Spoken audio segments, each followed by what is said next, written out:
Naim Sheikh Dhaka premier লিগে আবারও ঝোড়ো শতক উপহার দিয়ে প্রাইম ব্যাংকে জেতালেন। শাইনপুকুরের বোলারদের নাস্তানুবাদ করেই ছেড়েছেন নাইম শেখ। এর আগে ব্রাদার্স ইউনিয়নের বিপক্ষে ১৭৬ রানের দুর্দান্ত ইনিংস উপহার দিয়ে চমক দেখিয়েছিলেন বাঁহাতি এই ওপেনার।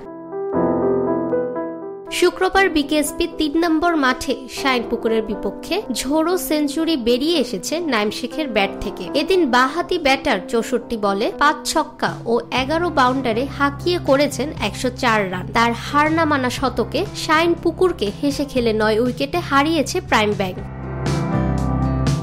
পেসার শফিকুল ইসলাম ও বাঁহাতি স্পিনার নাজমুল অপুর সাঁড়াশি বোলিং এর মুখে মাত্র ১৫৯ রানে অল আউট হয় শাইনপুকুর। জবাবে দুই ওপেনার নাইম শেখ ও সাব্বির হোসেন প্রথম উইকেটে ১৫.২ ওভারে ১২০ রান তুলে দিলে জয়ের ক্ষেত্র প্রস্তুত হয়ে যায় প্রাইম ব্যাংকের। এরপর মাত্র ২০.১ ওভারেই জয় তুলে নেয় প্রাইম ব্যাংক। ৭ ম্যাচে প্রাইম ব্যাংকের চতুর্থ জয়ের বিপরীতে শাইনপুকুর হারল ষষ্ঠবারের মতো। ফাহমিদা বিনতে আনোয়ার, নিরপেক্ষ নিউজ ডেস্ক, ঢাকা।